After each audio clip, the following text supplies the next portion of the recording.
Hi hello నమస్తే welcome to Srinivas me channel. ఈ రోజు ఈ వీడియో మనకు రీసెంట్గా రైల్వే నుంచి ఆర్ఆర్బి జేఈ పారామెడికల్ అండ్ అదేవిధంగా ఏఎల్పికి సంబంధించినటువంటి ముఖ్యమైనటువంటి అప్డేట్స్ అనేవి రావడం జరిగింది. వాటికి సంబంధించినటువంటి డీటెయిల్ డేటాలోకి వెళ్ళిపోదాం. Let's get into hour video. First RRB JEE సంబంధించినటువంటి డీటెయిల్ డేటాలోకి వెళ్ళిపోదాం. సో మనకు నార్త్ ఈస్ట్ ఫ్రంటియర్ రైల్వే నుంచి ఆర్ఆర్బి జేఈకి సంబంధించినటువంటి ఇంపార్టెంట్ అప్డేట్స్ అయితే రావడం జరిగింది. సో మనకి ఇది 18/6/2024. సో మనకు రీసెంట్గా వచ్చినటువంటి అప్డేట్లో మనకు దానికి సంబంధించినటువంటి ప్రాసెస్ గురించి ఇన్ఫర్మేషన్ ఇది ఇవ్వడం జరిగింది. సో మన యొక్క మెయిన్ డేటా వచ్చేసి వేకెన్సీస్.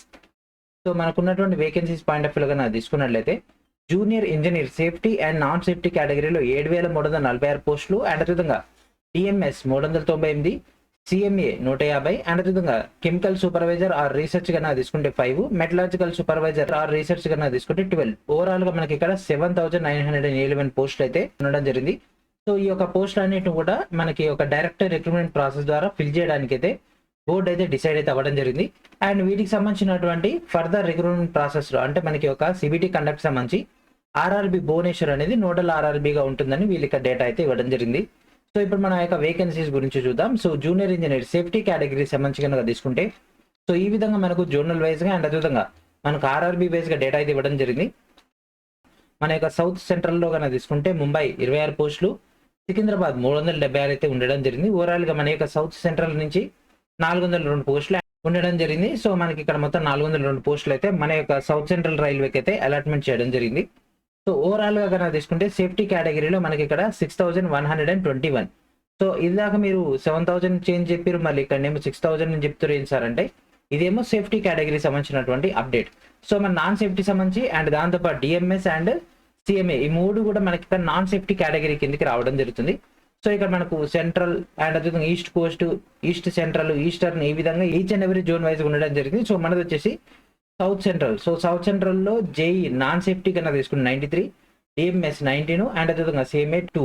మొత్తం మీద మనకి ఇక్కడ 114 పోస్టులు అయితే నాన్ సేఫ్టీ కేటగిరీలో ఉండడం జరిగింది. అండ్ జేఈ వచ్చేసి మనకు 874 అయితే ఉండడం జరిగింది నాన్ సేఫ్టీలో. అండ్ మనకి ఇక్కడ కొన్ని ప్రొడక్షన్ యూనిట్స్ కూడా ఉన్నాయి. వాటిలో ఉన్నటువంటి జేఈ, డిఎంఎస్, సిఎంఏ ఇవన్నీ కూడా కలుపుకుంటే మనకు 417. అండ్ ఓవరాల్ గా నాన్ సేఫ్టీలో కన్నా తీసుకుంటే జేఈ వచ్చేసి 1,225, డిఎంఎస్ 398 అండ్ అదేవిధంగా సిఎంఏ 150 పోస్టులు అయితే ఉండడం జరిగింది. సో వీటన్నిటికి సంబంధించినటువంటి టోటల్ డేటా కనుక తీసుకుంటే 1,790. సో ఈ డేటా సేఫ్టీ రెండు కలుపుకుంటే మనకు ఆ యొక్క ఫైనల్ గా 7,911 పోస్టులకు సంబంధించినటువంటి ప్రక్రియ అయితే జరగబోతుంది. సో మనకు త్వరలోనే జేఈ నోటిఫికేషన్ అయితే రాబోతుంది కాబట్టి దానికి సంబంధించినటువంటి బ్యాక్గ్రౌండ్ ప్రాసెస్ అయితే రెడీ అయితే చేయడం జరిగింది. సో దీన్ని నోటిఫికేషన్ రూపంలో రెడీ చేయాల్సి ఉంటుంది. సో ఆ యొక్క ప్రాసెస్ గురించి మనకు పైన ఇచ్చినటువంటి చిన్న టేబుల్, ఓకేనా. కాకపోతే సీనియర్ సెక్షన్ ఇంజనీర్ సంబంధించినటువంటి అప్డేట్ మాత్రం ఇంకా అఫీషియల్ గా రాలేదు. ఓన్లీ జేఈకి సంబంధించినటువంటి అప్డేట్ మాత్రమే రావడం జరిగింది తప్ప సీనియర్ సెక్షన్ ఇంజనీర్ గురించి అయితే అప్డేట్ అయితే రాలేదు. సో మనం అయితే డిమాండ్ అయితే పెడుతూనే ఉన్నాము. సో సీనియర్ సెక్షన్ ఇంజనీర్ సంబంధించినటువంటి డైరెక్ట్ రిక్రూట్మెంట్ గురించి ఆల్రెడీ ఆర్డర్స్ ఇవ్వడం జరిగింది కాబట్టి వాటి యొక్క భర్తీ కూడా చేయాలి అని. సో వాటి గురించి అయితే ఇంకా అప్డేట్ రాలేదు, త్వరలో వస్తుందేమో వెయిట్ చేద్దాం. అండ్ దాంతోపాటు పారామెడికల్ కేటగిరీ సంబంధించినటువంటి ఇండెంటెడ్ డేటా కూడా మనకైతే రావడం జరిగింది. సో పారామెడికల్ నోటిఫికేషన్ కూడా మనకు త్వరలో ఇష్యూ చేయబోతున్నారు కాబట్టి డైరెక్ట్ రిక్రూట్మెంట్ ప్రాసెస్ లో భాగంగా ఏ పోస్టులు ఫిల్ చేయబోతున్నారు వాటి గురించినటువంటి ఫైనల్ లిస్ట్ అయితే ఇవ్వడం జరిగింది. సో ఇక్కడ పోస్ట్ వారిగా అండ్ అదేవిధంగా మనకి ఇక్కడ వాటికి సంబంధించినటువంటి వేకెన్సీస్ ఓవరాల్ గా 1,350 పోస్టులు అయితే ఉండడం జరిగింది. అండ్ రిలవెంట్ అయినటువంటి ఆర్ఆర్బిసి యొక్క సిబిటి అయితే కండక్ట్ చేయబోతున్నారు. సో పారామెడికల్ గా తీసుకుంటే పాట్నా బోర్డు అయితే ఉండడం జరిగింది. అండ్ ఇక్కడ మనకు జోనల్ వైజ్ గా మనకి ఇక్కడ పోస్టులకు సంబంధించినటువంటి డీటెయిల్ డేటా. సో మనది వచ్చేసి సౌత్ సెంట్రల్ రైల్వే ఇక్కడ కనిపిస్తుంది సికింద్రాబాద్. సో మనకు 25 పోస్టులు అయితే అలాట్మెంట్ అయితే చేయడం జరిగింది. అండ్ నెక్స్ట్ వచ్చేసి మనకు ఆ యొక్క కేటగిరీ సంబంధించినటువంటి grand total A and B రెండింటికి కలిపి మనకు ఫైనల్ గా అంటే బి అంటేనే ఇక్కడ కనిపిస్తున్నాయి కదా ప్రొడక్షన్ యూనిట్స్ వీటి గురించి. అండ్ నెక్స్ట్ వాటికి సంబంధించినటువంటి టోటల్ డేటా తీసుకుంటే మనకి ఇవి 29 ఈ విధంగా రావడం జరిగింది. సో మొత్తం అన్ని పోస్టులు కలుపుకుంటే 1,350, ఓకేనా.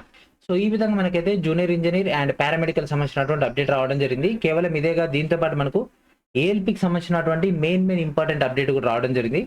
దాని యొక్క డేటాలోకి వెళ్ళిపోదాం. సో మనకు 18/6/2024 రోజు మనకి ఒక రైల్వే బోర్డు నుంచి అయితే ఇంటర్నల్ సర్క్యులర్ అయితే రావడం జరిగింది.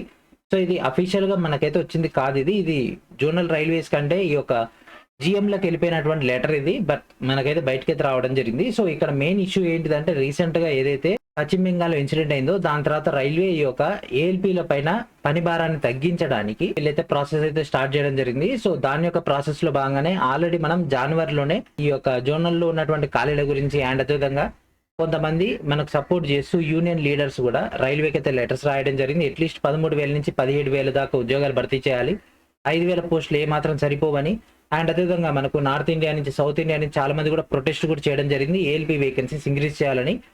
సో ఆ యొక్క ప్రాసెస్ ని గమనించినటువంటి రైల్వే ప్రజెంట్ అయితే పోస్టులు ఇంక్రీజ్ చేయడానికి అయితే వీళ్ళైతే ఫైనల్ గా డిసైడ్ అయితే అవ్వడం జరిగింది. This is a very very good news for us. So ఇక్కడ చూడండి, enhancement of vacancies of ALPs notified vide CN number 01 of 2024. So పోస్టుల పెంపు గురించి మనకి ఇక్కడైతే ఉండడం జరిగింది.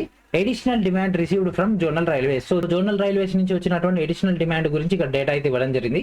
సో ఆల్రెడీ మనకు రైల్వే బోర్డు 2023 డిసెంబర్ 15వ తేదీన అండ్ అదేవిధంగా 2024 జనవరి 2వ తేదీన ఇచ్చినటువంటి లెటర్ లో భాగంగా 5,696 పోస్టులకి వీళ్ళు ఇక్కడ నోటిఫికేషన్ జారీ చేయడం జరిగింది. ఈ విషయం మీ అందరికీ కూడా తెలిసిందే.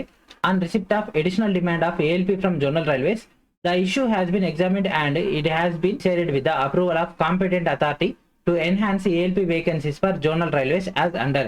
సో మనకి ఇక్కడ ఏదైతే ఈ యొక్క జోనల్ రైల్వేస్ నుంచి ఏఎల్పీ పాయింట్ ఆఫ్ లో వచ్చినటువంటి ఎడిషనల్ డిమాండ్ ఏదైతే ఉందో వాటి పాయింట్ ఆఫ్ వీళ్ళు ఎగ్జామిన్ చేయడం జరిగింది. అండ్ అదేవిధంగా వీళ్ళ యొక్క పోస్టులకు అప్రూవల్ చేస్తూ ఫైనల్ గా డిసైడ్ అయితే అవ్వడం జరిగింది ఈ యొక్క ఏఎల్పీ పోస్టులను ఇంక్రీజ్ చేయడానికి. సో ఆ యొక్క ఇంక్రీజ్ ప్రాసెస్ సంబంధించినటువంటి డేటాలో కన్నా తీసుకుంటే నోటిఫికేషన్లు ఇచ్చినటువంటి పోస్టులు జోనల్ వైజ్ గా తీసుకుంటే 5,696 అండ్ అదేవిధంగా ఇప్పుడు వీళ్ళు ఎన్హాన్స్ చేసినటువంటి డేటా అండ్ అదేవిధంగా అప్రూవ్ అయినటువంటి పోస్టులు కన్నా తీసుకుంటే మొత్తం 18,799. ఓకేనా.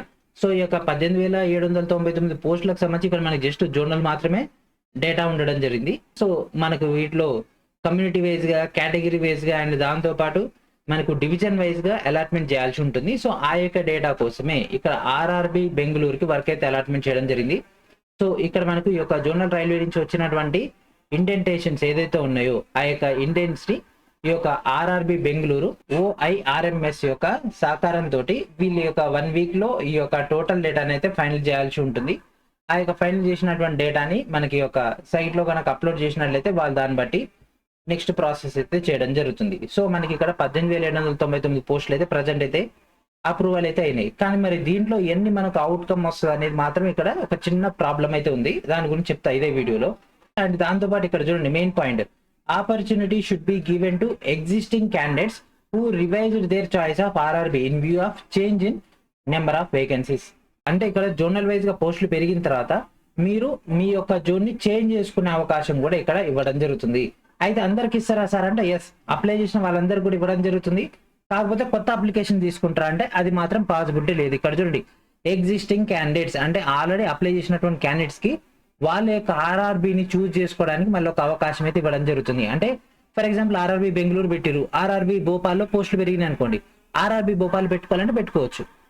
ఒక క్యాండిడేట్ ఆర్ఆర్బి కోల్కతా పెట్టిండు, కాకపోతే మనకు ఆర్ఆర్బి సిలిగురిలో పోస్టులు ఎక్కువనే అనుకోండి, ఆర్ఆర్బి సిలిగురికి షిఫ్ట్ అవ్వచ్చు. సో ఇక్కడ చూసుకున్నట్లయితే ఇక్కడ చూడండి సేమ్ 76 అట్నే ఉంది. సో వీళ్ళు వేరే దానికి షిఫ్ట్ అవ్వచ్చు. ఓకేనా. సో మన దాంట్లో ఇప్పుడు 500 కాసి ఇక్కడ 1,100 దాకా అయ్యే అవకాశం ఉంటుంది. సో ఇక్కడ ప్రాబ్లం ఏంటిది అనేది కూడా చెప్తా. ఇప్పుడు ప్రజెంట్ మనకు ఉన్నటువంటి వేకెన్సీస్ 18,799.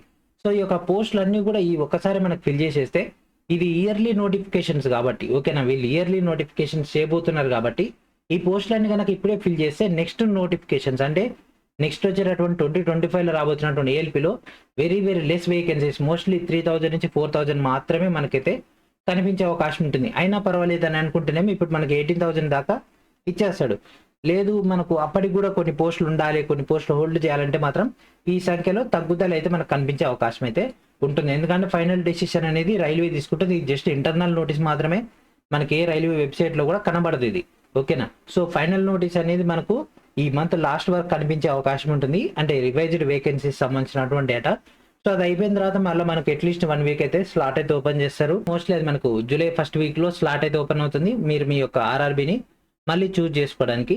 సో ఆ యొక్క ఆర్ఆర్బి చూస్ చేసుకున్న తర్వాత మళ్ళీ ఆ యొక్క డేటా మొత్తాన్ని స్క్రూటినైజ్ చేయడానికి అట్లీస్ట్ మనకు ఒక 3 to 4 డేస్ పడుతుంది. ఆ తర్వాత మాత్రమే మనకి ఎగ్జామ్ షెడ్యూల్ అయితే వచ్చే అవకాశం ఉంటుంది. సో మోస్ట్ ప్రాబబ్లీ మనకు జూలై మిడ్ నుంచి జూలై లాస్ట్ వరకు అయితే ఈ యొక్క ఎగ్జామినేషన్ షెడ్యూల్ రిలీజ్ అయ్యే అవకాశం ఉంటుంది. సో ప్రజెంట్ ఈ విధంగా అయితే మనకు ప్రాసెస్ అయితే అవుతుంది.